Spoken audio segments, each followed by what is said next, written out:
Hello दोस्तों, examination classes में आपका स्वागत है। आज मैं आप लोगों के लिए यूपी पुलिस कंप्यूटर ऑपरेटर का प्रैक्टिस सेट नंबर 75 लेके उपस्थित हूँ। हाँ दोस्तों, जिन भी मेरे अभ्यर्थियों को प्रीवियस ईयर पेपर का solution, practice set plus theoretical part all cover चाहिए दोस्तों, वे मेरे एग्जामिनेशन क्लासेस के कंप्यूटर वाले प्लेलिस्ट में चले जाइए। आज की डेट में दोस्तों 173 वीडियो सिर्फ कंप्यूटर ऑपरेटर की आ चुकी है दोस्तों, वहां से आप वॉच कर सकते हैं। आइए दोस्तों, आज का क्वेश्चन स्टार्ट किया जाए।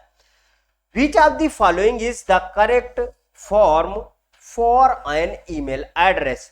एक ईमेल पते के लिए निम्नलिखित में से कौन सा सही रूप है?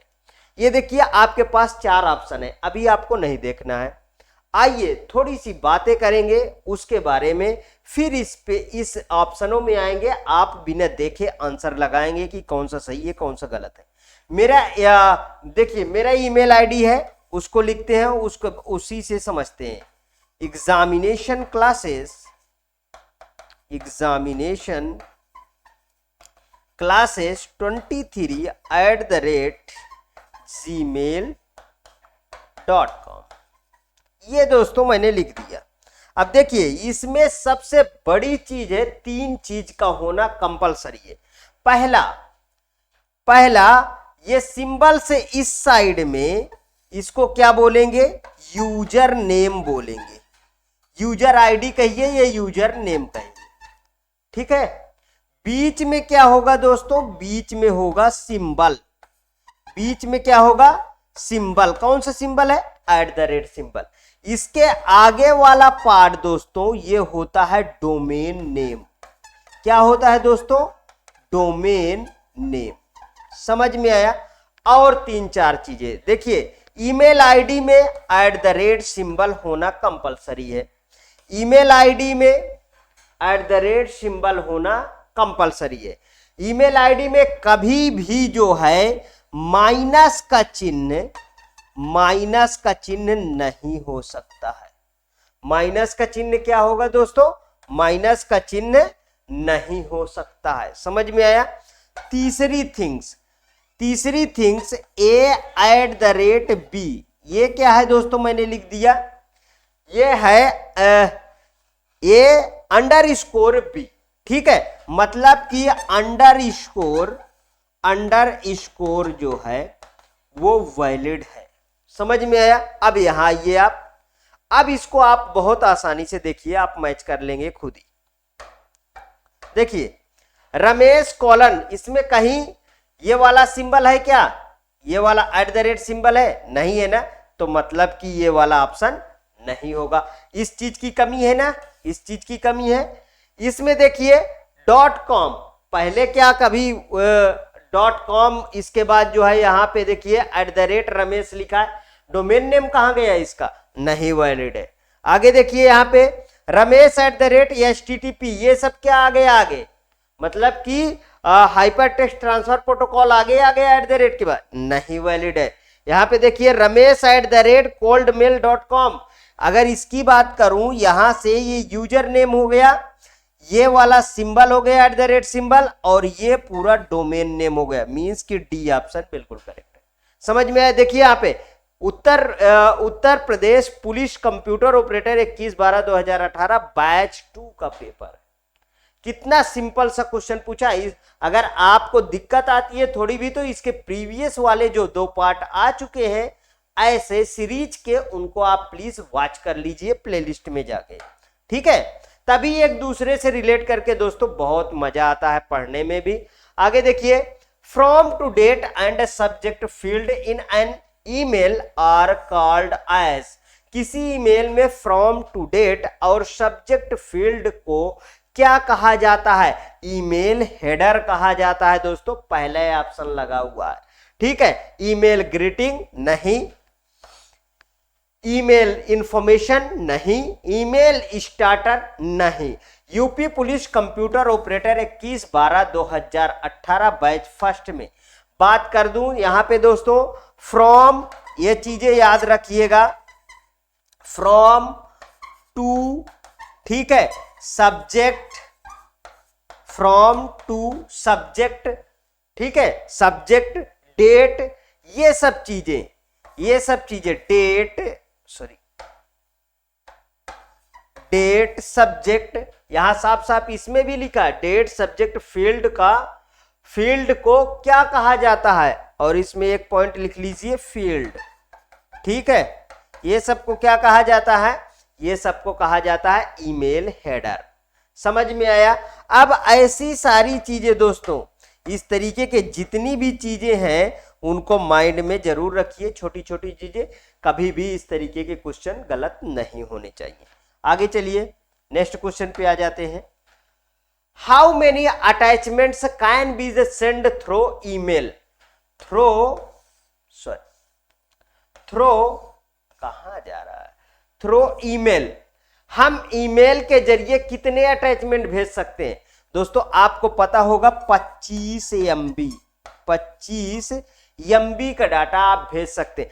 जैसे ही 25 MB एक्सीड होता है दोस्तों, तो वो कहां पे चला जाता है, गूगल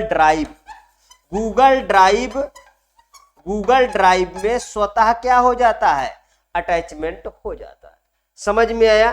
तो we can not send attachment through email, we can send only one attachment, we can send many attachment, we can send only two attachment। देखिए यहाँ पे we can send many attachment, बहुत सारे आप अटैचमेंट करके आप भेज सकते हो। समझ में आया दोस्तों।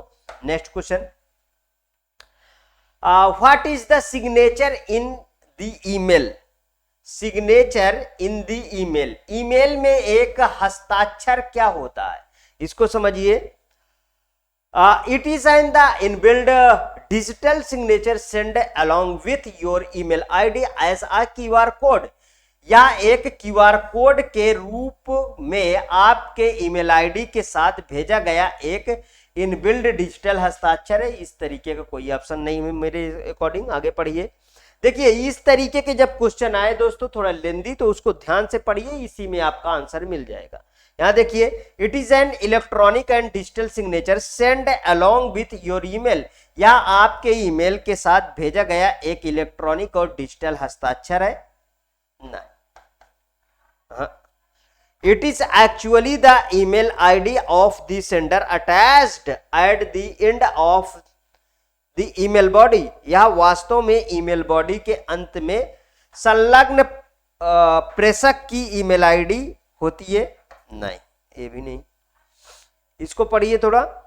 It is block of text appended to the end of an email message generally having contact information of user, यह एक ईमेल संदेश के अंत में संलग्न टेक्स्ट का एक ब्लॉक है जिसमें आमतौर पर उपयोक्ता की संपर्क जानकारी होती है। दोस्तों ये बिल्कुल करेक्ट है, यही ऑप्शन सही है।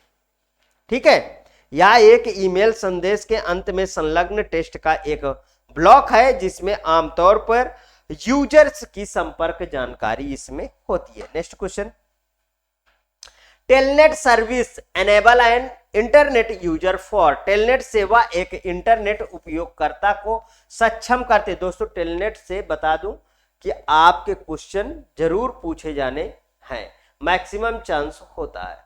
टेलनेट क्या है, जैसे आप यहाँ पे हैं, आप किसी दूरस्थ जगह है, वहां से आपको क्या करना है, आपको कम्युनिकेशन फाइल को सेंड आदान प्रदान करना है, तो उसके लिए रिमोट लॉगिन का प्रयोग किया जाता है। यहाँ पे दिया होगा, देखिए, file transfer, booting remote computer, remote login, user account creation on remote computer.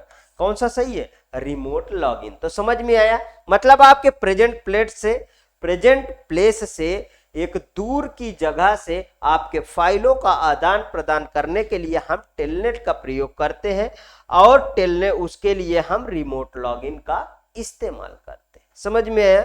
Next question, to retrieve the information from server which HTTP request type is used. HTTP क्या है, हाइपर टेक्स्ट ट्रांसफर, हाँ, hyper text transfer protocol लिख लीजिए, कभी भूल जाता है तो। हाइपर टेक्स्ट ट्रांसफर प्रोटोकॉल, समझ में है। HTTP request type is used, server से जानकारी को पुनः प्राप्त करने के लिए किस प्रकार के HTTP अनुरोध का प्रयोग किया जाता है? पैच का प्रयोग किया जाता है, POT का, कि गेट का, कि पोस्ट का? तो दोस्तों गेट का प्रयोग किया जाता है। अब गेट का है क्या, इसके बारे में थोड़ी सी आपको मैं अच्छी तरीके से डिटेल दूंगा कि गेट क्या है। देखिए दोस्तों, गेट मेथड से हम किसी भी डेटा को स्ट्रीव कर सकते हैं। क्या कर सकते हैं दोस्तों?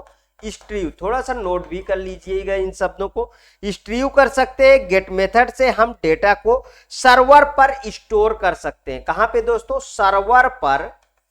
सर्वर पर क्या कर सकते हैं? स्टोर्ड कर सकते हैं। सर्वर पर स्टोर्ड भी कर सकते हैं, लेकिन डेटा यूआरएल से, डेटा यूआरएल से सर्वर पे जाता है, जिससे इसे आसानी से हैक भी किया जा सकता है। यूआरएल से कहां जाता है दोस्तों? सर्वर पे जाता है, तो इसे आसानी से हैक किया जा सकता है। समझ में आया आप? Next question, Who among the following is considered as the father of World Wide Web? निम्नलिखित में से किसे वर्ल्ड वाइड वेब का जनक माना जाता है? वर्ल्ड वाइड वेब क्या है? फर्स्ट ब्राउजर है दोस्तों। www क्या है? फर्स्ट ब्राउजर है। फर्स्ट ब्राउजर, ठीक है दोस्तों, फर्स्ट ब्राउजर है। 12 मार्च 1989 को लॉन्च किया गया है। किनके द्वारा? टिम बर्नर्स ली के द्वारा। तो आगे देखिए option, Robert Cailliau, James H Clark, sir Timothy Johns Berner Lee. मतलब इन्हीं को दोस्तों टिम बर्नर ली, इतना कभी कभी लिखा रहता है, टिम बर्नर और ली, इतना लिखा रहेगा। यही ऑप्शन सही है, ठीक है। और ये क्या है? पे यूयान वी, सी ऑप्शन बिल्कुल करेक्ट है। अब www के बारे में नहीं भूलिएगा। www फर्स्ट ब्राउजर है जो 1989 में टिम बर्नर्स ली के द्वारा स्टार्ट किया गया था या खोजा गया था। Next, the purpose of publishing original content on the internet is called. Internet पर मूल सामग्री को प्रकाशित करने की प्रक्रिया को क्या कहा जाता है? कम्युनिटी पब्लिशिंग कहा जाता है, डिजिटल पब्लिशिंग कहा जाता है, कि वेब पब्लिशिंग कहा जाता है, कि डेस्कटॉप पब्लिशिंग? दोस्तों वेब पब्लिशिंग कहा जाता है। क्या कहा जाता है? वेब पब्लिशिंग कहा जाता है दोस्तों इसको। देखिए अब वेब पब्लिशिंग है क्या, इसको समझिए। देखिए कोई वेबसाइट है, कोई वेबसाइट इधर मैं लिख देता हूं, ठीक है। कोई वेबसाइट है दोस्तों, तैयार करने के लिए और उसको पूरा हो जाने पर किसी होस्ट सर्वर पर अपलोड करने की प्रक्रिया को ही क्या कहते हैं? वेब पब्लिशिंग कहते हैं। समझिए, कोई भी वेबसाइट है, उसे तैयार करने और उसको पूरा हो जाने पे किसी होस्ट सर्वर, कहां पे दोस्तों? होस्ट सर्वर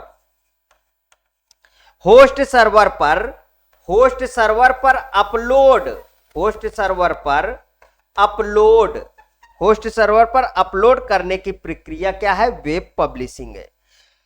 वेबसाइट तैयार करने, उसे इंटरनेट या सबके उपयोग के लिए डालने की प्रक्रिया एक लंबी प्रक्रिया होती है दोस्तों, जो कई चरणों में पूरी होती है।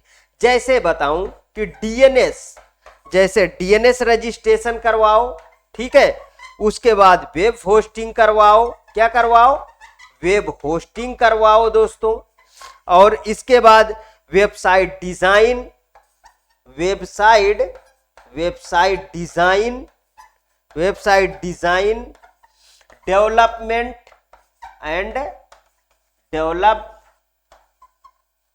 डेवलपमेंट, ठीक है।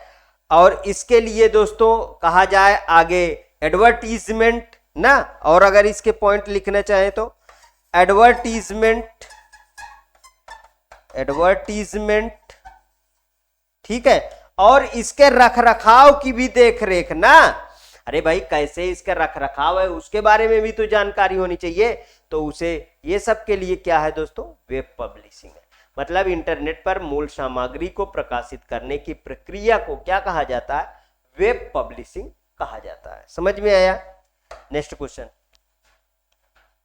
इन द URL HTTPS मतलब हाइपर टेक्स्ट ट्रांसफर प्रोटोकॉल, ध्यान रखिएगा, ये colon www.d2h.com/login.php which component identifies the path of web page।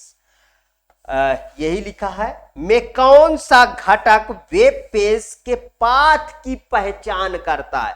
Path की पहचान इसमें बताइए, क्या HTTP करता? क्या ये तो प्रोटोकॉल है, ये नहीं करता दोस्तों, ध्यान रखिएगा।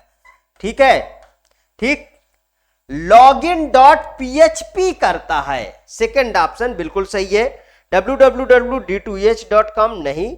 हाँ, लास्ट वाला ऑप्शन दोस्तों बिल्कुल करेक्ट है, यही सही है। ठीक है, यही करता है,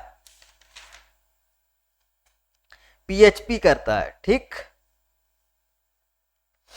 नेक्स्ट क्वेश्चन पे चलते हैं।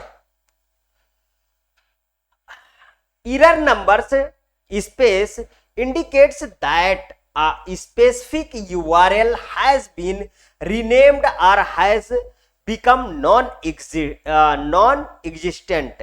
त्रुटि संख्या डैश इंगित करता है कि इस विशिष्ट URL को बदल दिया गया है या यह नॉन एक्टिव हो गया है। 402, 404, 401, 405 दोस्तों आप भी देखे होंगे, 404 जब लिख के आता है मतलब कि इस URL या तो बदल गया है, दो तीन चीज नोट कर लीजिए, या तो बदल दिया गया है या बदल दिया गया है, बदल दिया गया है या डिलीट कर दिया गया है, या क्या कर दिया गया है दोस्तों? डिलीट कर दिया गया है। ये सब चीज अगर होता है तो 404 लिख के आता है। समझ में आया? वही कह रहा है, त्रुटि संख्या इतना 404 इंगित करता है कि इस विशिष्ट URL को बदल दिया गया या नॉन एक्टिव हो गया है, या तो वो क्या हो गया है दोस्तों? डिलीट हो गया है, या तो इनएक्टिव हो गया है। ठीक है, क्या हो गया है? इनएक्टिव हो गया है, इनएक्टिव कर दिया गया है। समझ में आया? ये सारी चीजें होती हैं 404 में। Next, which social media site the primarily provides a way to connect with professionals around the world and is specially designed for exchanging knowledge, ideas and employment opportunities? कौन सी सोशल मीडिया साइट मुख्य रूप से दुनिया भर के पेशेवरों से जुड़ने का एक तरीका प्रदान करती है, जिसका निर्माण विशेष रूप से ज्ञान तथा विचारों को आदान प्रदान करने, रोजगार के अवसर पैदा करने के लिए किया जाता? दोस्तों ये तो पूरी डिफिनीशन ही लिख दिया गया है। वो क्या है दोस्तों? फेसबुक है, इंस्टाग्राम है, लिंक्डइन है कि व्हाट्सएप है। दोस्तों देखिए, फेसबुक, इंस्टाग्राम, व्हाट्सएप, ये तीनों दोस्तों, ये तीनों ये क्या है? ये सोशल नेटवर्किंग साइट है। ये सभी के सभी क्या है दोस्तों? सोशल नेटवर्किंग साइट है। लेकिन इसमें जो लिंक्डइन है ये आपको बताता है, ये जो परिभाषा लिखी है वो सेम टू सेम बैठता है। कौन सी सोशल मीडिया साइट है? वो लिंक्डइन साइट है। मुख्य रूप से दुनिया भर के पेशेवरों से जुड़ने का एक तरीका प्रदान करती है। ठीक है, प्रदान करती है, जिसका निर्माण विशेष रूप से ज्ञान तथा विचारों को आदान प्रदान करने और रोजगार के अवसर पैदा करने के लिए किया जाता है। वो है सी ऑप्शन करेक्ट है। ठीक, next, Which of the following is not a social media platform? निम्न में से कौन सोशल मीडिया प्लेटफॉर्म नहीं है? तो आप जान ही गए होंगे कि पेटीएम पहले मिल गए, यही नहीं होगा। फेसबुक, इंस्टाग्राम, ट्विटर, ये सभी की सभी दोस्तों क्या है? ये सभी की सभी सोशल मीडिया साइट है। सोशल मीडिया साइट है। ठीक है, यहां पे देखिए, ये पेटीएम क्या है दोस्तों? पेटीएम ऑनलाइन ऑनलाइन ऑनलाइन पे मतलब रुपए भेजना, और क्या करना, मोबाइल रिचार्ज करना, बहुत सारा दोस्तों डिश, ये सब चीजें, इस तरीके की जितनी भी चीजें हैं वो सब पेटीएम काम करता है। आजकल पेटीएम बैंक भी हो गया है, आप जानते हैं। नेक्स्ट, खैर ज्यादा उसमें समय नहीं देना हमको, आगे देखिए। Dash feature allows the individual and organisations to make their website accessible via the world wide web. Dash सुविधा व्यक्तियों और संगठनों को वर्ल्ड वाइड वेब के माध्यम से अपनी वेबसाइट को सुलभ बनाने की अनुमति देता है। वो है फिल्टरिंग, होस्टिंग, अपलोडिंग की इनक्रिप्टिंग। दोस्तों होस्टिंग है, होस्ट करना साइट को, मतलब इसका बी ऑप्शन बिल्कुल करेक्ट है, होस्टिंग इसका सही होगा। देखिए होस्टिंग एक ऐसी सर्विस है जो वेबसाइट को इंटरनेट द्वारा एक्सेस करने योग्य बनाती है। वेबसाइट को इंटरनेट द्वारा एक्सेस करने का योग्य बनाती है, ठीक, उसे कहते हैं दोस्तों होस्टिंग। फिर से बोल दूं, वेबसाइट को इंटरनेट द्वारा एक्सेस करने के योग्य बनाती है, उसे होस्टिंग कहते हैं, ठीक। Next, which of the following is not an example of Linux shell. निम्नलिखित में से, इसे लाइनक्स भी बोलते हैं दोस्तों, लिनक्स भी बोलते हैं, ध्यान रखिएगा। निम्नलिखित में से कौन लिनक्स सेल का, ये देखिए यहां पे लिनक्स लिखा हुआ है, लिनक्स और कभी लाइनक्स भी बहुत लोग लाइनक्स बोलते हैं, सेल का उदाहरण नहीं है, ठीक है। बर्नी अगेंस्ट सेल दोस्तों ये वाला तो है, ठीक है। जीबीयू सेल या ऐसा कोई कहीं पे नहीं, यही सही होना चाहिए दोस्तों। सी सेल ये भी है, कॉर्न सेल ये भी है, ये नहीं है दोस्तों। बी ऑप्शन इसका बिल्कुल करेक्ट होगा, ठीक। Next question, which of the following is not a microbiologing site। निम्नलिखित में से कौन सी एक माइक्रोबायोलॉजिंग नहीं है दोस्तों,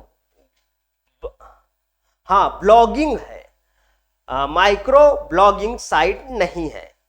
पिंटरेस्ट, ट्विटर, माउस की टम्बलर दोस्तों ये भी माइक्रो ब्लॉगिंग है, ट्विटर भी माइक्रो ब्लॉगिंग है और टम्बलर भी माइक्रो ब्लॉगिंग है। लेकिन इसमें माउस क्या है, माउस तो इनपुट डिवाइस है दोस्तों, ये क्या है, ये इनपुट डिवाइस है। देखिए कितने सिंपल क्वेश्चन है, लेकिन जानना पड़ता है कि माइक्रो ब्लॉगिंग कौन सा है कौन सा नहीं है। इस बारे में तो आपको जानना ही पड़ेगा ना कि इस तरीके के कौन सा इसमें है कि नहीं है। अभी इसका थोड़ा सा समझ लेते हैं दोस्तों, माइक्रो ब्लॉगर के बारे में ना, कि ये है क्या चीजें।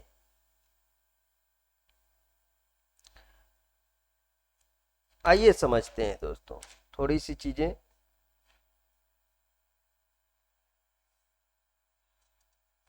एक सेकंड मुझे वो दीजिए, बस मैं आपको बताता हूं।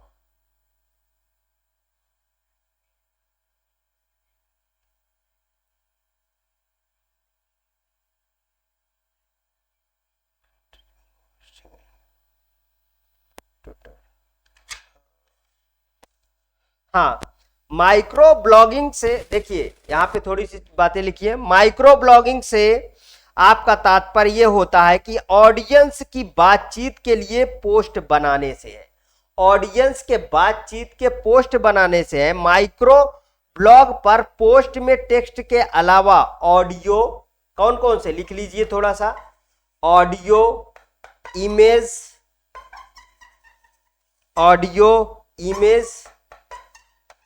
वीडियो भी शामिल किए जा सकते हैं। Twitter, Tumblr, Pinterest, Instagram, Facebook, ये सब के सब दोस्तों माइक्रो ब्लॉगर साइट है, जबकि माउस एक क्या है, मैंने जैसा कि बताया इनपुट डिवाइस है। ठीक, समझ में आया दोस्तों। देखिए मैं कभी भी दोस्तों शर्म नहीं खाता हूं, आप जानते हैं।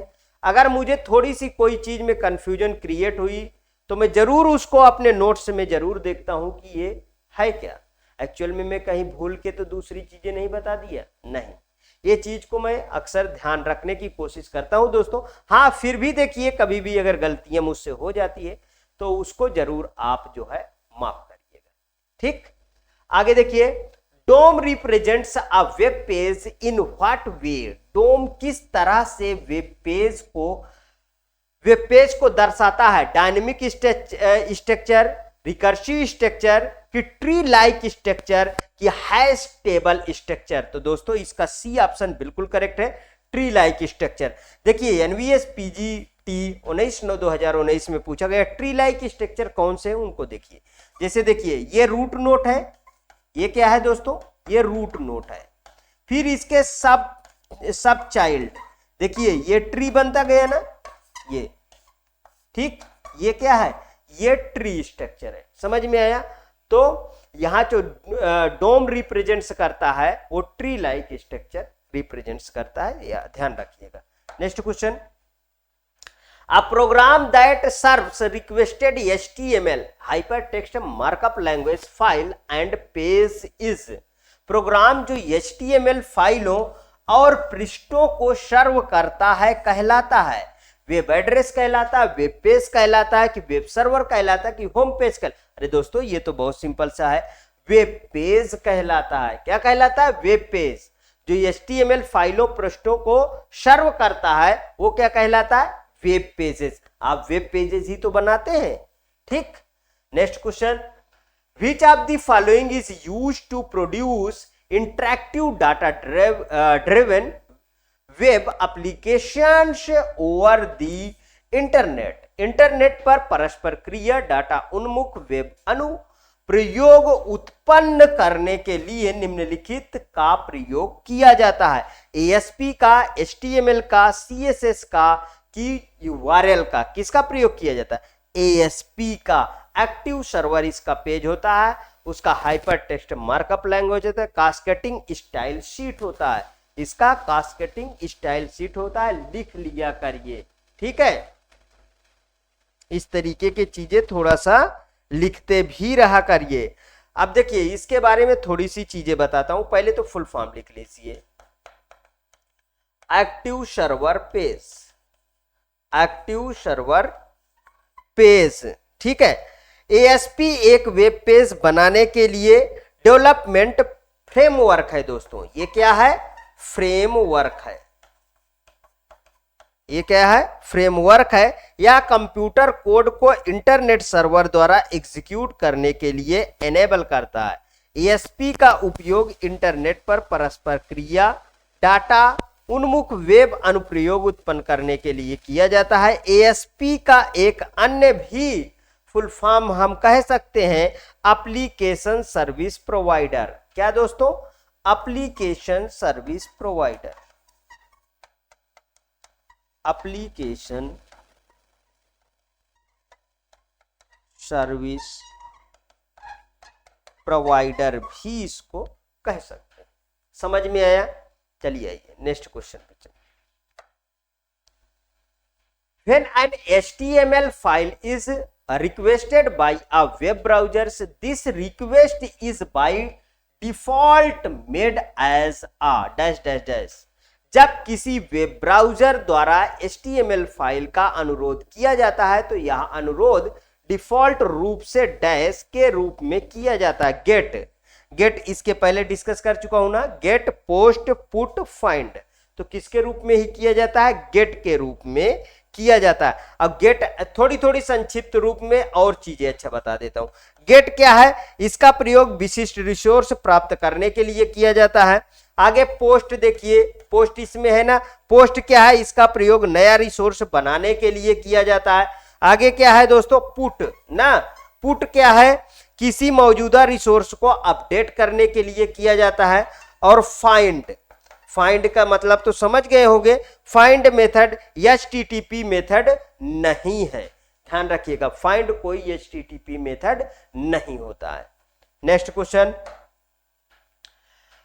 which technology is used to provide high speed internet access over the traditional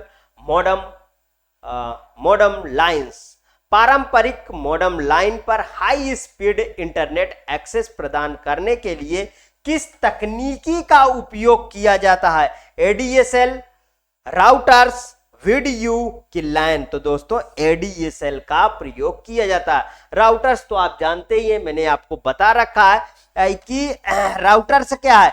जैसे लिखा रहता है जियो का, आप यदि वाईफाई यूज कर रहे हैं, जियो का फाइबर लिए हैं, तो जियो वाले जो बॉक्स लगा के जाते हैं उसमें बीच में जियो ऐसे लिखा रहता है, यही है दोस्तों router.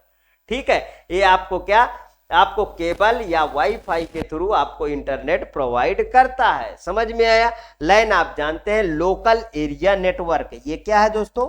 Local area network. Local area network, ठीक है। लोकल एरिया नेटवर्क मतलब 4-5 तरीके के मैं आपको नेटवर्क बताया हूं, पाइन, काइन, लाइन, माइन, वाइन। ठीक है, पर्सनल, ये है लोकल एरिया नेटवर्क, मतलब ये छोटी दूरी के लिए आप जो नेटवर्क बनाते हैं वो लोकल एरिया नेटवर्क होता है। वीडियो, वीडियो क्या है? ये क्या है बताइए? इसे, इसका फुल फॉर्म बहुत पूछा जाता है, उसको लिख लीजिए पहले।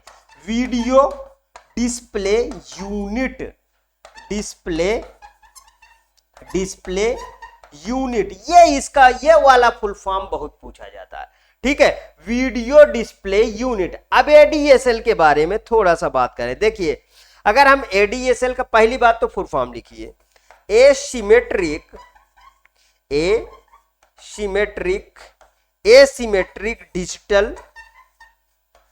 Digital subscriber line. ठीक है, डिजिटल सब्सक्राइबर और क्या है दोस्तों, लाइन का प्रयोग किया जाता है। यह एक डाटा संचार तकनीकी है जो टेलीफोन लाइनों पर तेजी से डेटा को ट्रांसमिशन करने में क्या है दोस्तों, ये कैपेबल होती है। समझ में आया? आज दोस्तों ये रहे आपके 20 क्वेश्चन की सीरीज।